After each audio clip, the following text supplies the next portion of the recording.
Yes dear students, एक हमारे पास में क्वेश्चन है इलेक्ट्रिक सर्किट पे बेस्ड।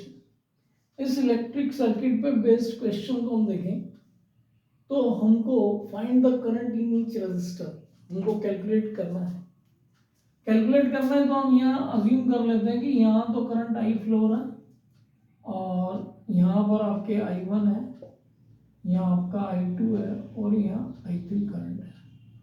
अब इसमें देखें हम कि सर्किट में एक तो ये 20 वोल्ट है और दूसरा 8 वोल्ट है। ये दो इलेक्ट्रिक पोटेंशियल एक्ट कर रहे हैं। एक बैटरी आपकी यहाँ कनेक्टेड है, इंटरनल रेजिस्टेंस का 2 ओम है, इसका इंटरनल रेजिस्टेंस 1 ओम है। ये 20 वोल्ट का सप्लाई है, ये 8 वोल्ट का सप्लाई है।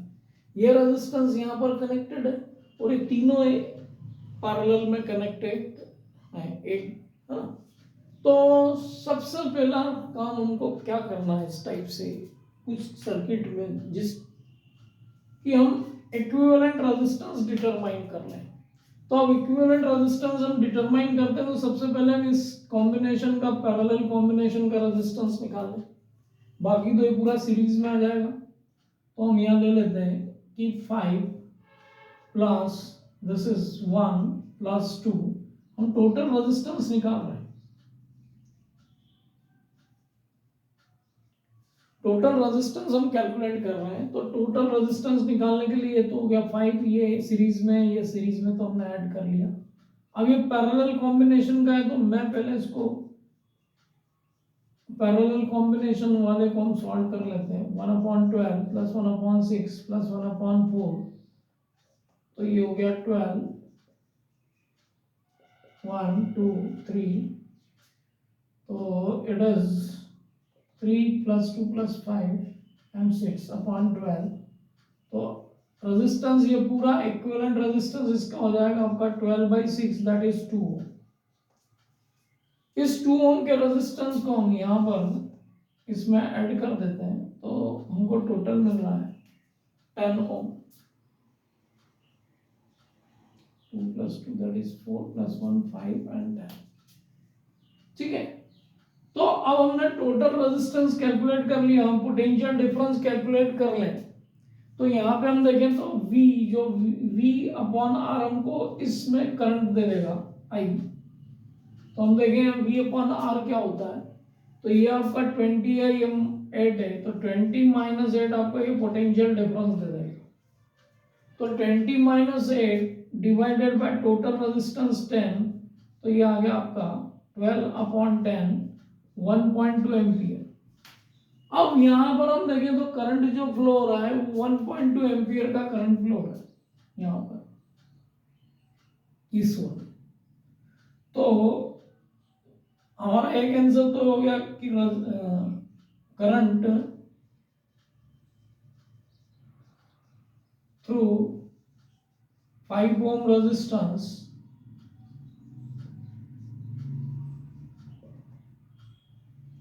Is equal to 1.2 ampere. अब ये करंट यहाँ पे भी होगा 1.2 एम्पियर का, इंटर होगा तो डिवाइड होगा। अब डिवाइड हो रहा है तो इसके क्रॉस यदि हम वोल्टेज कैलकुलेट कर ले तो करंट से कैलकुलेट कर सकते हैं। तो हमको यहाँ पर इक्विवेलेंट रेजिस्टेंस हमने कैलकुलेट किया था, तो इसके क्रॉस वोल्टेज कितना होगा। तो इलेक्ट्रिक पोटेंशियल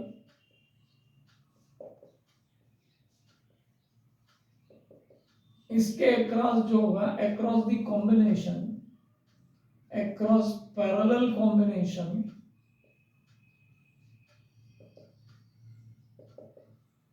ये आपका हो जाएगा 1.2 एम्पियर करंट फ्लो हो रहा है और टोटल रेजिस्टेंस ये है, तो ये आपका आ गया 2.4 वोल्ट।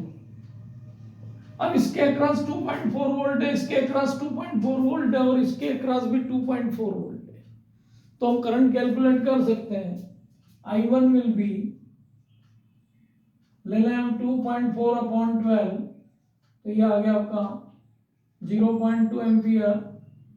I2 जो होगा आपका 2.4 डिवाइडेड बाय 6, तो ये हो जाएगा 0.4 एम्पियर। एंड I3 जो है आपका 2.4 divided by 4, it is 0.6 ampere. तो यहां पर हम देखें कि हमने ये तीनों रेजिस्टेंसेस में जो करंट फ्लो रहा है उसको कैलकुलेट कर लिया। अब देखो इतना ये सर्किट ऐसा दिख रहा है, कॉम्प्लिकेटेड सर्किट दिख रहा है आपको। जब हम देखते हैं तो हमको लगेगा कि how you will calculate it, पर कैलकुलेशन के लिए सिंपली आपको resistance in series and resistance in parallel that you must know, ये आपको पता होना चाहिए। फिर उसके बाद में पोटेंशियल डिफरेंस आपको कैसे कैलकुलेट करना है वो पता होना चाहिए, और then current you can calculate. If you know the potential difference I is equal to V upon R से आप करंट कैलकुलेट कर सकते हैं। करंट कैलकुलेट हमने कर लिया, इसमें यहाँ पे करंट जो फ्लो हो रहा है इन तीनों में, तो इनका इक्विवेलेंट रेजिस्टेंस हमने डिटरमाइन कर लिया, तो it becomes easy for us to calculate the potential difference across this combination।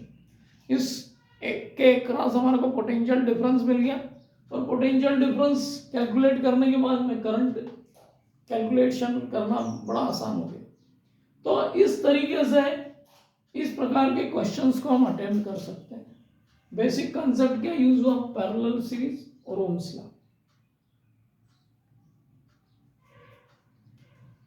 So be with us, share the videos and subscribe the channel also.